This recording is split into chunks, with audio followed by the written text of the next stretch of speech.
Welcome to Wharton Tech Talks, everybody. We are super excited to come back from the break and start the year off with a pretty fun podcast.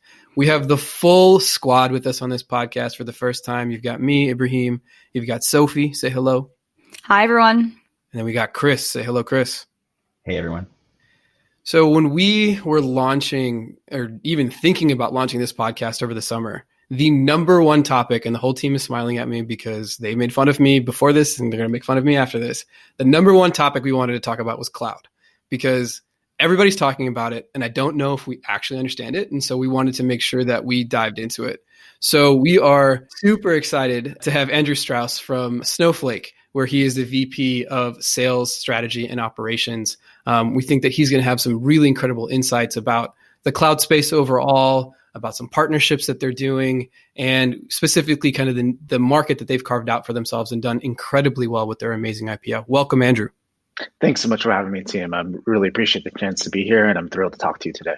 We really appreciate it. We know that you are a fellow Penn grad, so we're honored that you joined us, part of that beautiful alumni network that we have here at the school. I think as we were thinking about kind of the questions to talk to you, you're the first person that we got to really talk to about cloud. And so it would really help us to get a good understanding of the cloud space as a whole. You've got Google, you've got Amazon, you've got Azure, then you have a plethora of different startups and analytics companies that kind of builds on all that. So I just wanted to get your sense of like, what is the cloud space? And like the prime question to me among many is, why would I choose Google versus Amazon versus Azure? I'm sure they all offer really interesting things, but how do I think about that as a new company? Yeah, I mean, that's a big question there to talk about, what is the cloud? I mean, and when I think about it, I mean, without going too far back, the evolution to the cloud is probably the largest transformation that's happened in enterprise IT since the internet, right? I mean, the internet brought about ubiquitous connectivity, right, across businesses, individuals, governments, an age of collaboration that never existed before. That was a massive wave, of course, that we all know about and use every day. But things really started to change when the cloud providers started to build out their massive data centers around the world, right? And that was a shift, not just in terms of where applications resided or where data resided, where workloads resided, but also what types of workloads and applications you could start to use, right? The capabilities of the cloud, essentially infinite compute, storage, high performance networking brought around the ability to create applications in a very different way that have resulted in the workloads and apps that we all use today that really would not have been possible had we still been dealing with on-prem data centers. So massive change, right, that is still taking place, right, started about 20 years ago, has progressed at different paces in different parts of the world and in different industry sectors, right? Different types of customers have moved quicker or slower depending on their workloads and their needs. But now essentially every person, company, government agency in the US internationally has a cloud strategy, right? And whether they're fully on board and they're off and running several years in the making, or they're just getting started, everybody's at their own pace in the journey, but we know that that's the direction that the market is going and has largely taken place in many sectors of the US market. What does the cloud allow them to do that they weren't able to do before? Like why is it so powerful? Why is it so interesting to these folks? Lack of constraints, right? I mean, lack of constraints is number one. And then concurrency, right? In terms of how you employ resources in order to enable an application where Snowflake is a perfect example of what changed, right? When you went and built a data warehouse on the cloud natively versus what happened on-prem. The legacy architecture for data warehouses, as an example, tightly coupled compute and storage, right, within a data center, required a ton of knobs and turns and different things that engineers had to do in order to tune and manage these workloads to make sure that they were available for their users. And it was just a big pain, to be honest, and hugely expensive. I mean, it resulted in these kind of bunkerized data silos that where the data was only available to those who were given access and kind of privileged access and knew how to use this infrastructure, which was then portioned off and given to a business analyst. That's all changed, right? I mean, our founders, what they saw in the cloud was this infinite availability of resources, the ability to separate compute and storage and leverage the high performance network to build a multi-tenant environment that took away all these constraints, right? You now can consolidate all of your data. You can run multiple, virtual warehouses in the case of Snowflake on a given data set, single copy of data, super high performance and concurrency that really brought, data warehousing and data analytics, a data platform to the masses. Is that more of an analytics reporting thing? So is that something I only use internally? Is that then used for, I don't know, applications that the consumer uses? Like what else does that empower to the end user, to the end business? Great question. Yeah. So Snowflake started certainly with the core, we call it the enterprise data warehouse, right? Which is the use case that most companies are used to, which is about business intelligence. I consolidate my data, I report on my financials, maybe have product data in there. That's the core BI use case, right? The data, getting my data in one place. And then using it for kind of ongoing analytics. But really things have changed, right? That's just the starting point. That's where Snowflake started, right? And going after that core enterprise use case. But the space under which not just Snowflake, but cloud data warehousing in more broadly speaking operate is far broader than that, right? I mean, there's that use case, there's data science workloads, there's the data engineering workloads that are needed in order to ingest and transform data and get it into a place that can actually be analyzed. There are data application, we called it the build on use case, right? Where Snowflake is often the analytic backend for an analytic application that's provided to end users. And then there's super exciting about Snowflake is our data sharing capabilities, right? Where you can actually share data between Snowflake accounts without ever copying the data so that you can then import and use those data sets from other folks within your company, from business partners, from customers or suppliers to then combine and transform that data and use it for still other use cases. So the space is really broadened and we're super excited about what can be done. I think I want to get to Snowflake deeper in a second. And I think where you've carved yourselves out in the industry is a really interesting, just kind of tech strategy conversation. But I'm curious, I have no idea personally how to think about, should my company use Google? Should my company use Microsoft? Should they use Amazon? And what's even more kind of baffling to me is, should I use all of the above in different cases at the same time? Can you walk me through why or how a business thinks about that? And maybe what are some of the pros and cons of each of the services? Yeah, I mean, it often comes down to the ecosystem. And each of these companies have kind of carved out their own space based on individual industry verticals or workloads that they've carved out as part of their strategy, right? AWS, got its start with developers, right? I mean, and that's really the ecosystem that they developed early on. Essentially every company that has a developer has used AWS, and they go out and they experiment, they start to develop their own applications, and then they start bringing in the various services, right? And services that are native to the platform. They're the kind of, call it first party services, whether that's SageMaker on AWS, right, or BigQuery that exists on GCP. These are parts of the overall solution, the tech stack that companies are bringing together in order to develop their ultimate application or workload or whatever it is, right, that they're trying to develop. And then there's also the partner ecosystem, right? There's the solution partners, like in the case of Microsoft, they have a very long history, of course, in the enterprise space, very large partners that, that operate with them and help design, architect, implement, and operate in some cases the solutions that enterprises are building on the cloud. And the others, GCP and AWS have developed those ecosystems as well. But it's going to be unique for every company. Am I a retail company, a financial services company? Am I using particular first-party services or third-party services that in particular operate well with these environments? And then there's of course an economic conversation, right? That often takes into account the full picture, right? It's not just my compute, it's not just my data warehouse workload, it's not just what I'm doing in data science, but increasingly as you get up further up the stack in terms of decision making at companies, they want to understand the full economics, right? That in terms of the role that these companies play in their budget, beyond just what am I getting out of them from a technical. That makes sense. But then within all of those kind of parameters that you just mentioned, why can you help me understand why I would use multiple at the same time, or would I never do that? So there's a couple of reasons why you might do that. And most companies, I mean, the large enterprises today do have a multi-cloud strategy. And there's a couple of different reasons to do it. One is, hey, I don't want to be locked into a single provider, right? That's a pretty typical narrative that you hear, particularly from a financial buyer. That, when it comes to procurement, they want to be able to still have negotiation leverage across different vendors and have optionality down the road, right? Others are, hey, they may, believe that they can actually execute different workloads differently, right, on different cloud providers based upon the ecosystems of services that are available. A third one might be actually technical talent. Right. I want to make sure that I'm diversified in terms of my talent base and also can get the right talent to work on these platforms that are necessary. Or you can even go as far as disaster recovery. right? I want to ensure that if a whole entire cloud goes down, that I still have another cloud to rely on and operate my business, right? And you hear some customers talk about that. So there's a lot of reasons, but in most cases for enterprises, right, who are building out their IT environment, right, on the cloud, most of them do have a multi-cloud strategy. Interesting. And then within these players and in these markets, and I think this is a natural as we talk about multi-cloud strategies, kind of what is the area that Snowflake has really kind of carved out for itself in this cloud market of different players? And really this kind of, you may not like this term, so I can change it, but the kind of frenemy relationship you have with these players, right? Where you're collaborators in partners, but you're also competition. Yeah. And that kind of frenemy or coopetition environment is actually very typical in the cloud space these days. I mean, because if you step back and think about the infrastructure clouds, right? You know, as far as Western players are concerned, AWS, GCP, Microsoft, you know, in Asia, you've got Ali Cloud and Baidu as well, right?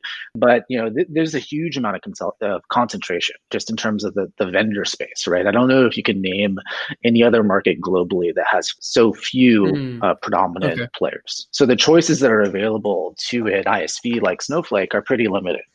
I mean, they're three in Western markets, right? And then, of course, some of the international players are entering Western markets and vice versa. And those are options globally. But it's not like you have 10 or 15 choices. You did 10 or 15 years ago, but that market has consolidated dramatically over in the last decade. And so these are platforms, right? They're infrastructure platforms. And they not only provide infrastructure services, they provide, you know, as far as the basic compute, storage, networking, they also provide additional first-party services that companies like Snowflake use, right, to develop their service. And then we operate on top of them when we sell to our end customers, right? And that comes with, in the case of Snowflake, all three of the Western cloud providers, they have competing products. And each of the cloud providers take a little bit of a different stance in terms of how they think about their ISV partners, to the extent that they support them and co-sell with them versus compete against them. And it's always going to be a combination. It's going to depend on the vendor, the region, the geography, the sales team, the opportunity itself, right? In terms of the decision making that both ourselves and our cloud partners are making in terms of how to engage. Of course, over the long term, we like to see strong partnership and strong engagement. We recognize that we're not going to win all the time, and neither is a cloud provider, but we are by design dependent on them, right, in order to operate our service. And we're dependent on multiple, right? So today, Snowflake operates on all three of the Western cloud providers. We started on AWS, we got onto Microsoft Azure, we're on GCP as well. And we operate across all three of them. And that's something that no other cloud data warehouse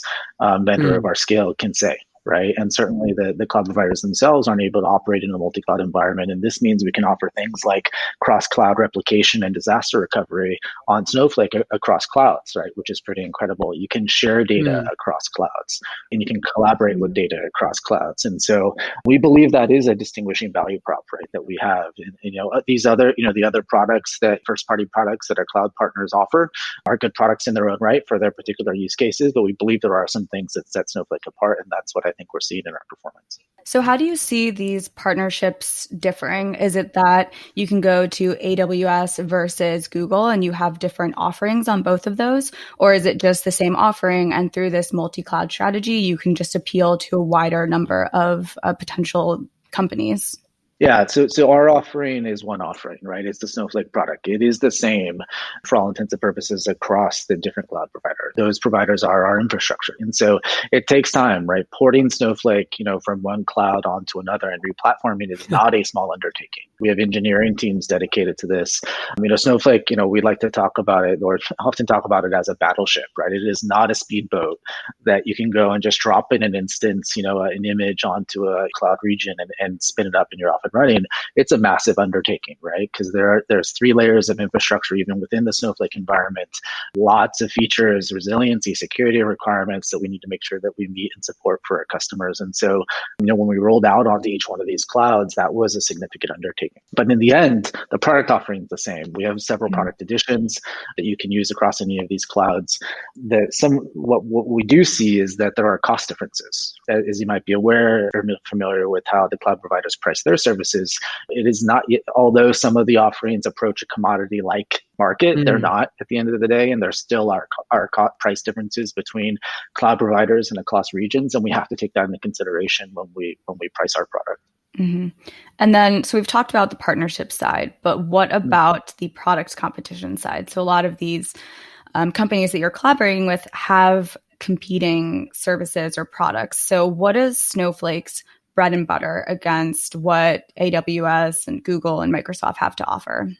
Yeah, I mean, the first thing is performance, right? And that's the problem that we solve to begin with, right? When you move from an on-prem environment into a cloud environment, you get to take advantage of these resources. We essentially infinite resources available in the cloud. And I say essentially because as far as our customers are concerned and their workload requirements, they are infinite. But of course, there are walls to a data center and, there are only so many servers. But as far as we're concerned, the scale is essentially infinite. And the problem that our founders solved initially was the separation of compute and storage, right? Which is a very unique architecture for a cloud data warehouse or for a data warehouse at all, where the compute instances were not tied to storage instances, right? And that means that I can scale up my storage and have massive data stores for any individual customer and across our customers, and then also access that stored data from many compute clusters. The typical approach to data warehousing was I built a data warehouse per workload. I wanted to do BI, or I wanted to do data science, or I wanted to do data transformation. And even different data sets and different workloads, we would build these bunkers, right? You would build these individual data warehouses that within any individual enterprise, they may have 5 or 10 or a dozen data warehouses that are all with these individual silos, right? Now, when you move into an environment like Snowflake with the technical attributes that I described, that all goes away. You can build all of these workloads out within the same data warehousing environment, which means that all that data is consolidated and accessible to all users, right? There's, of course, role-based access control and these types of things to make sure that individuals only have access to the data they need. But you've now been able to consolidate that into one data environment and spin up virtual warehouses to operate on that single copy of data based on the workload, right? So what we see is our customers, they'll spin up a small data warehouse or a virtual warehouse for their ingest activity, bringing data into the data warehouse. They'll spin up another, medium-sized virtual warehouse for their day-to-day BI activity. And then they've got like a super Excel that's supporting their customer-facing application. And they can segment off these workloads so they don't interfere with each other, and you get very high concurrency, but still operate off the same data. That's a very unique architecture. It doesn't exist in any other cloud providers. The second piece is, okay, now that you've solved the performance problem, right, and you've consolidated all your data, you now are able to share data. And that's not just internally, it's also with partners, with suppliers, with data vendors, so that you can join and incorporate and integrate data from various sources in order to get your work done. And this is what we call the data cloud. This is really the third cloud. There's the infrastructure clouds, the application clouds, and now the data cloud, where you're actually in this data universe where everybody has access to all the data that they need, and data they may not have thought they needed, but now can get right with one environment in order to get their work done. What are some companies' hesitations in moving to this data cloud? So it has a ton of applications, but do you think that on-prem is dying? Are we going to see a hybrid approach, or are companies simply just concerned about cybersecurity when they move all of their data to the cloud and they gain all of these credible applications and data analytics, but then also you have the risk of that security of your data. There's millions of also who haven't switched over yet, right? And so is it a cost barrier? Is it a security barrier? It's an interesting question. Yeah, so I mean, this tidal wave that's occurring to the cloud, it is not stopping. Right. I mean, and it will continue on, and the transition before every enterprise is on the cloud and has nothing left on prem. We're decades out from that, although we're in the journey, right? And but that march is on and will continue. And to the questions around the security concerns, the resiliency concerns, we have customers tell us that they feel safer with their data in Snowflake than they did in their on-prem data center. And that's because, we have entire team focused on this for all of our customers, not just for us. And so whether it's requirements for financial services customers or now public sector, which is becoming a larger focus for us in solving some of those specific security requirements, this is our day job, right? To protect and ensure that our customers' data is secured and that they feel confident that we would not win one customer right? If they had concerns about their, issues with their data, right? This is their lifeblood, right? People talk about data as the new oil, and that's the approach that we take with all of our customers. And so we're seeing customers with even the highest, most stringent security and resiliency requirements start to consider Snowflake, and we're confident that they will deploy on Snowflake, and that's because of the effort that we put into it every day. For the folks who haven't transitioned yet, what is their hesitation? Is it really expensive initially? Is it just like a capital thing for a number of companies, or bureaucratic? I'm just a slow big company and it's going to take me 10 years to move no matter what you want me to do. Like, what is it? So it's not the same for everybody, but I'd say the overarching theme is inertia. IT investment goes in waves, right? As we've all looked at, and companies have invested massive amounts in private cloud infrastructure, right? Or even in virtual private cloud infrastructure operating within a third-party data center, but isn't a platform, right? It's really just hosting infrastructure, and they're going, just from an economics perspective, they're going to get everything they can out of that infrastructure before they move on. So if it's supporting them in their current workloads, there may not be urgency to move. But eventually there will be. They're going to run out of capacity. The user experience they're providing to their users will be less than what they could experience with a cloud-based architecture. But for myriad reasons, at some point they will move. But overall, it's inertia. I've done X. X is working for me, or at least it's working for 80% of my users. I'm thinking about the cloud. I know one day I'm going to end up there. Maybe not be this year, but within the next few years, we're going to start on that journey. With the push for virtual work and everything that's going on, where we're all trying to work remotely, stay connected, users still need to have access to data from home. Have you actually seen a shift and a boom in companies who weren't previously thinking about moving to the cloud now moving with this push? I wouldn't say that the time over the past 10 months or so, right, as we've been going through the pandemic, I don't think we've seen kind of a step change in interest in terms of folks looking to move to the cloud. We have seen some customers where their initiatives accelerated, right, because they saw the benefit. We've seen some customers where their services that were operating using Snowflake took off, right, because of virtual, and whether it be streaming services, the kids are watching because they're home, these types of things where businesses are really taking an uptick. We've also seen some industries where things have flatlined or slowed down, right, because the money wasn't available in order to invest in these initiatives, right? Transitioning takes money. You may see that you're going to save money at the end of the day, and for our customers, we see that they can spend half as much and get 10 times as much done using Snowflake. So the economic value proposition is certainly there, but it takes time to migrate, right? Migrating a large enterprise data estate from an on-prem data center to the cloud can take months, if not a year, and lots of effort, time, and resource, right? And so if customers are under budget constraints through this time period, the transition could be put on hold. Right now, we haven't seen that material impact on our business, but I'm sure if you go out and talk to individual account reps that they've experienced this, right? Because the dollars may not be there. Right.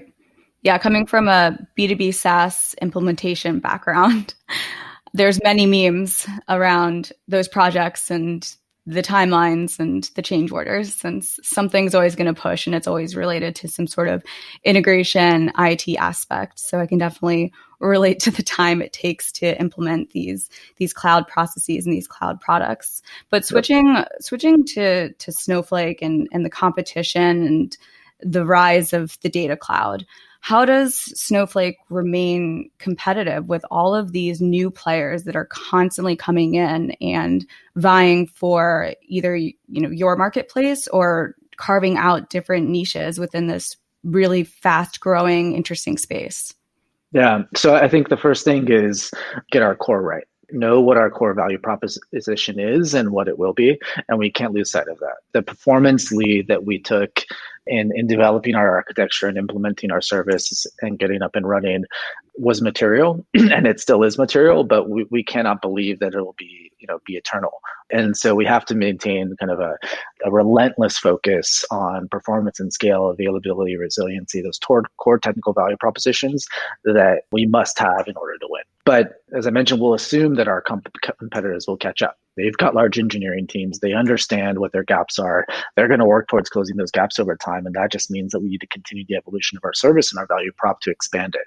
And this is really where the data cloud comes in, because creating a high performance cloud data warehouse that is still workload at a time, right? Where I'm solving my BI workload, or I'm solving my data engineering workload, or I'm solving my data app workload.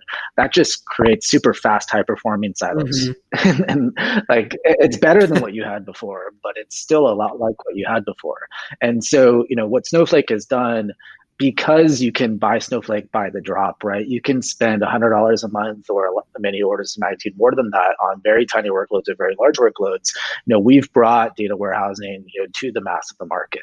So it's not only high enterprises who can spend several $1 million a year who can afford this technology, but it's really any enterprise. And so we've done that, right? Being able to bring this type of capability to every corner of the commercial and public sector market. But now that you're able to, given our architecture, you're able to consolidate, right, all of these different workloads into one place, and then also provide unfettered data access to that high performance environment, you now can do much, much more. And as I was describing around data sharing, and then what we're doing with our data marketplace, right, which is actually where we have commercial data providers that are offering their data on the Snowflake partner for ingestion and use by Snowflake customers. This is where you can plug in right to this universe and say, I'm part of this network. I have a high performance tech stack. I can use the data, and now I can also get access to the data, whatever I need in order to operate my business, right? And that's really the next evolution, the next step, right, in terms of our overall strategy to be able to become even more relevant to the day-to-day work and business needs of our customers. You have a lot of partners, I know, right? Thousands, if I'm not mistaken, that you partner with on your platform. Are there some certain bleeding edge features that, you see, whether it's an analytics firm or something else, that really kind of capture your most advanced customers' attention? Not to hit on it too hard, but the data sharing workload capability is very unique in the marketplace. This is opening up. It's non-incremental to what our customers have done in the past, with data warehouses. And what I mean by that, this is not just a small step towards getting something that exists better. This is a net new capability that folks are getting really excited about. So for example, if I'm a private equity fund and I have 40 portfolio companies, and they all are manufacturers of some sort, and I want to understand, how much am I spending with a given supplier across all of my 40 portfolio companies? How would you have done that 10 years ago? Right? Like, you've got all these different data warehouses, spreadsheets, whatever, supply chain management. You would have had a bunch of analysts collecting all this data, downloading flat files, doing VLOOKUPs to see, which customers where, right? It would take weeks or months, and you may not even get to the answer, right?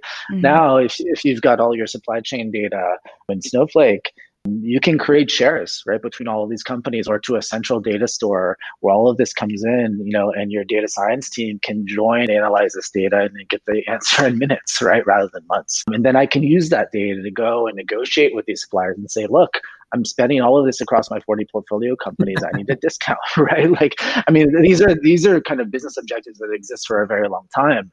But, the power of actually having this data available and being able to federate it and bring it together to analyze massive amounts of data at high performance, the value that can be created is just immense, right? And that's when I say it's not incremental, right? These are things you just couldn't get done before. And this type of capability is one that gets a lot of our customers, our senior customers, excited, because now we're talking about real dollars and cents. This is not just about my finance team not having to stay up late at night because they can analyze their data faster, but this is actually operating my business in a way that I feel all of the consultants who are listening to this shivering in their boots, because that's our bread and butter. That's what we used to get hired for. Right. Yep.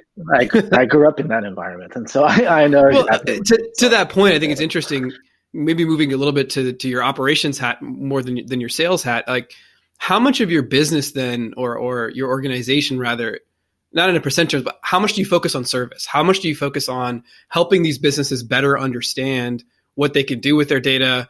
The year-long migration that you were mentioning before, I just didn't originally anticipate how much of your existing business must be in service. So you mean Snowflake providing the Right. professional services? So right. So it's interesting. We've had kind of an evolution of thinking on this topic, and I'd say early on we didn't conceive of the need for a large services organization. Right. The theory of the case was Snowflake is so performant, so perfect, so easy to use that you should be able to just sign up and start using it. And yeah, that's true. Particularly like if I'm a startup and I need a database, an analytics warehouse in order to support my product, or I'm analyzing product data. Sure, you can get off and running if you've got no debt, right? No technical debt. But if I am JP Morgan Chase or I'm a US government agency, like this data warehouse, while it's very important, is part of a much larger tech stack, right? Where I need to think about how does this fit in? Where is it going to fit in the end state? How am I going to migrate? Like, what's that migration going to look like? I may have all this legacy code that I've written in a legacy product in order to do data transformation or run recurring workloads. How do I get that moved over? Right? How do I migrate my BI tools? Right? I've got Tableau pointed at X, old data warehouse. How do I get that pointed at Snowflake and up and running? And so there's so much that has to be done. And so, we've done two things. We have built a professional service organization led by Ted Bracken, which we're super thrilled about. They have done a fantastic job in scaling up and supporting some of our most strategic customers, and not only assessing, how to implement Snowflake, coaching them on how to do the implementation, and actually supporting them with the implementation. We've also been investing heavily in our services partners. Both the kind of regional and global SI community have become super close to us, and we're thrilled to have them engage in helping drive Snowflake out there in the marketplace. And we get a ton of value out of that, right? And so the practices that they've been developing around Snowflake and around within and part of their larger data practices are super valuable to us. And we know that the role that they play within our customers, right? These are companies who have decades of experience with some of these large enterprises, know those environments inside and out, and are invaluable in terms of us and our sales motion and our sales folks working with and being successful with these customers.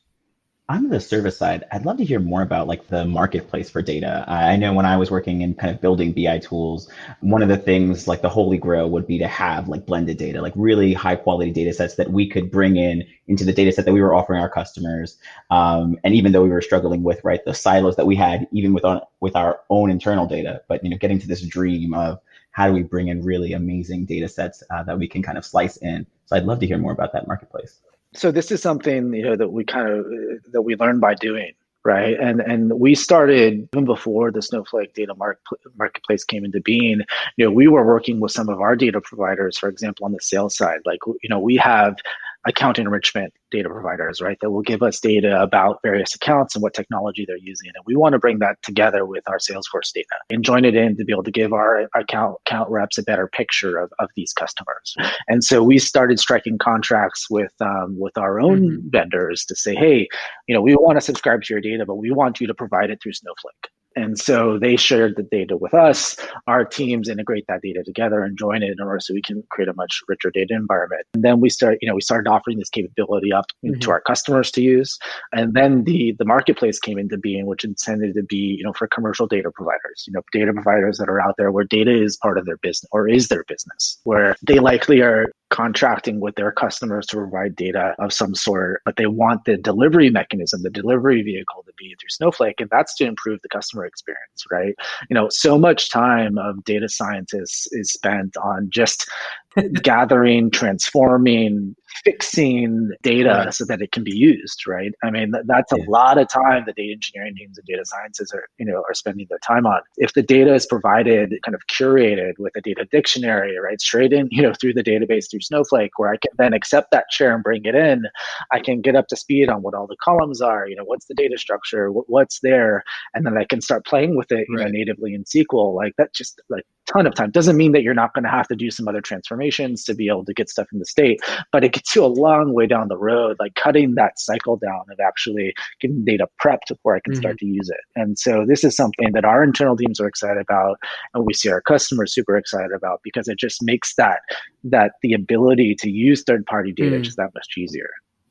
I did want to shift gears, actually. So We're all in business school. At the beginning of the year when Snowflake had its IPO, it was heavily talked about on campus. So I could not let you go without talking about the IPO and if you were involved with any of the steps leading up to that and how that's changed Snowflake's business or how it's changed your sales strategy or if it's brought to light new customers or new companies that Snowflake can partner with that weren't previously available pre-IPO. Yeah, it was an exciting time, of course, right? For folks that have been around the company for a while, it's an exciting thing to work towards. And certainly, we all had a blast on Snow Day, as we called it, which was, everybody took a step back to reflect on everything that we've done and then what the future would look like. And, but the other thing I'll say is that that's just an event. I mean, that Snowflake was founded, in 2012. We went public, 7 or 8 years later. We've got a massive future ahead of us, right? And so, of course, the core work, right, in building the company and all the heavy lifting was done by the founders and early employees in those early days, working towards that event, which was exciting. But now we've got the public markets to bear with, right, and market expectations, and which will only increase, right, after an IPO and the success that we saw through that process. In terms of the work that went into it, it takes the whole company, whether it's around preparation of the financials, SOX controls that are needed in order to support public company operations, communications readiness, right? Basically, everybody needs to get their act together in leading up to an IPO. And that journey only continues, right? As we continue to mature post-IPO. We have seen, in some markets, that event did catalyze some interest. I'd like to believe that our brand was pretty well known even prior to our IPO, certainly post-IPO.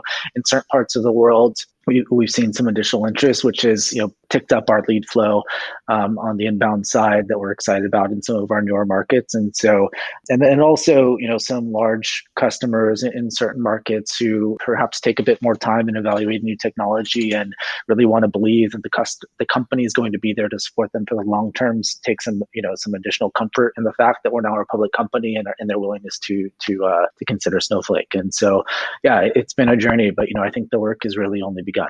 To that comfort point, I think we're running low on time, but I really wanted to quickly address this do you feel like, well, I think early investors, VCs, and people who are really understand tech well, understand that a company at your stage needs to be investing in acquiring customers who hopefully, in this type of a business are going to stick for a very, very long time and thus have a really long lifetime value. I'm curious if going public and still being in this phase, have you received a lot of backlash or has kind of the public learned from, previous IPOs like Box many years ago and things like that?